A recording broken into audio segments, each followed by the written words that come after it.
Pro Group Management. Workers' comp that works for you. This is 7 at 7 from the Las Vegas Review-Journal. Good evening, everyone. You're watching 7 minutes of nonstop news from the Las Vegas Review-Journal. I'm Carrie Roper. Thank you for joining us for 7 at 7 p.m. on this Friday, February 5th. Tonight, we start with your business news sponsored by the Vegas Chamber. Last November, Resorts World announced it had 6,000 open positions to fill and received 85,000 applications. The Review-Journal's Bailey Schultz tells us about why there might be so much interest. Overall, the U.S. hospitality workforce lost about 4 million jobs in 2020. And so it's as bad as the CEO of the American Hotel and Lodging Association released a statement last month that said COVID-19 has wiped out about 10 years of hotel job growth.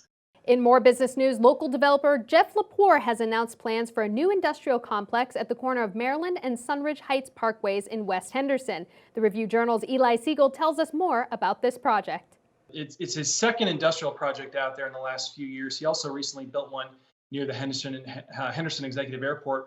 And what's interesting is that this area, the West Henderson area, has just been flooded with real estate development over the last few years. Now let's take a look at our top story tonight, sponsored by Carnegie Heights. The woman who pled guilty last December to second-degree murder has been sentenced to 10 to 25 years in prison.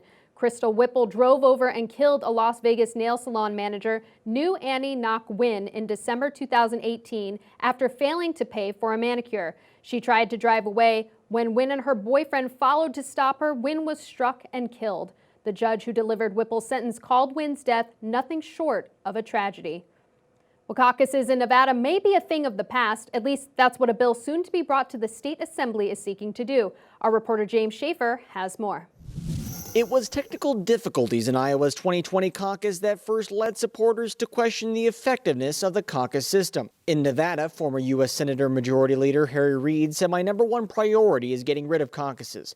They don't work. It was proven in Iowa. We did okay here, but the system is so unfair." Reid and a growing coalition of Democrats and Republicans are now pulling their support behind Nevada Assembly Speaker Jason Frierson's bill to kill caucuses. But behind this push lies one additional agenda item: to make Nevada one of the first states responsible for picking primary candidates during the beginning of the election season, a decision that may be in the cards for Nevada. Sports, sponsored by Scenic Brewing Company. Happy Friday, I'm Cassie Soto with this sports update. Golden Knights head coach Pete DeBoer is back and will be on the bench for Friday's game versus the Kings. 10 days in quarantine with my wife, that'll test any marriage. It's been, I think, in 12 years, I've maybe missed a couple games, two that I can think of. You're just not used to it. You're not used to that perspective, particularly during the regular season. And I think Stoney said it best, that basically put in perspective how much coaching matters. He didn't feel like we were missed, and the team played really well. So, maybe we overvalue what we do a little bit. Now here's the latest in sports betting. There are more than 1,000 wagering options on the Super Bowl, but the most popular prop in terms of money and ticket count at BetMGM and William Hill Sportsbooks is which player will score the first touchdown of the game. Travis Kelce and Tyreek Hill are the 7-1 co-favorites, and Mike Evans is the 10-1 third choice. Patrick Mahomes is 14-1, and Tom Brady is 30-1. Looking for a lottery ticket? No touchdown scored pays 500-1. And former defense attorney Oscar Goodman got in on the betting action today with his annual Super Bowl bet. And in true Oscar Goodman fashion, always betting on the underdog. $100 on Antonio Brown to score a touchdown. Yes.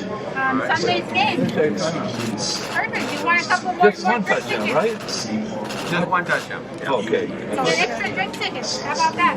How about this? Governor Steve Sisolak on Friday announced an initiative aimed at distributing the coronavirus vaccine more equitably across racial and ethnic groups in Clark County. Renee Summerhour explains. Carrie, Governor Steve Sisolak said in a pre-recorded video, quote, "Clark County is facing an equity crisis. It must stop," end quote. He says state officials will work with Southern Nevada Health District and Clark County to clarify priority lanes, support fair access to vaccines through site selection, and allocate across all communities. RJ investigative reporter Michael Scott Davidson tells us what the state plans to do to curb the issue.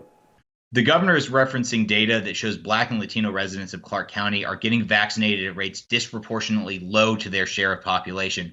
We'll have to see exactly what action the state is going to take, but we know they are forming a vaccination equity task force that's supposed to get off the ground in the next few weeks.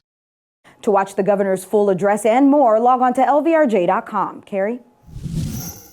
While CCSD is slowly starting to bring students back into the classroom, there is a big focus on mental health. We spoke to a local expert who told us about the realities of PTSD in parents and children and how we can begin to move forward.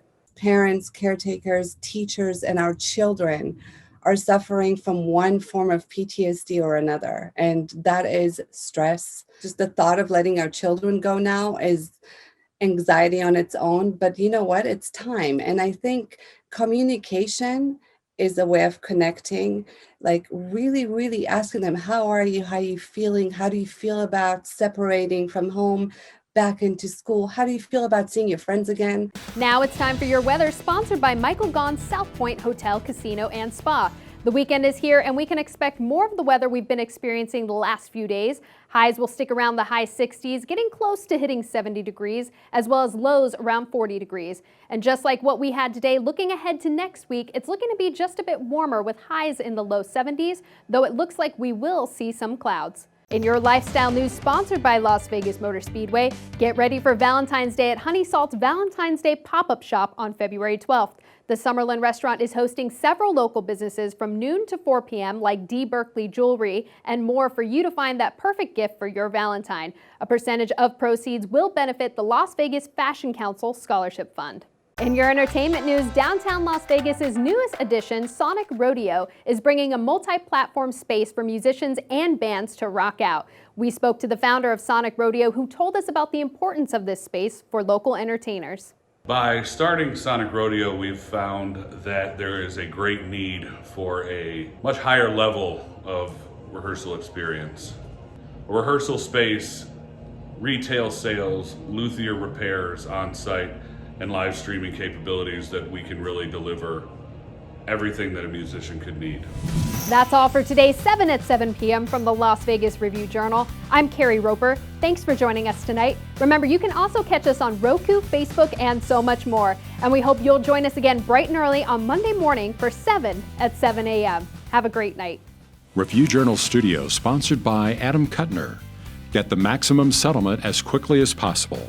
This 7 at 7 update, sponsored by Pro Group Management. You're watching 7 at 7 from the Las Vegas Review-Journal.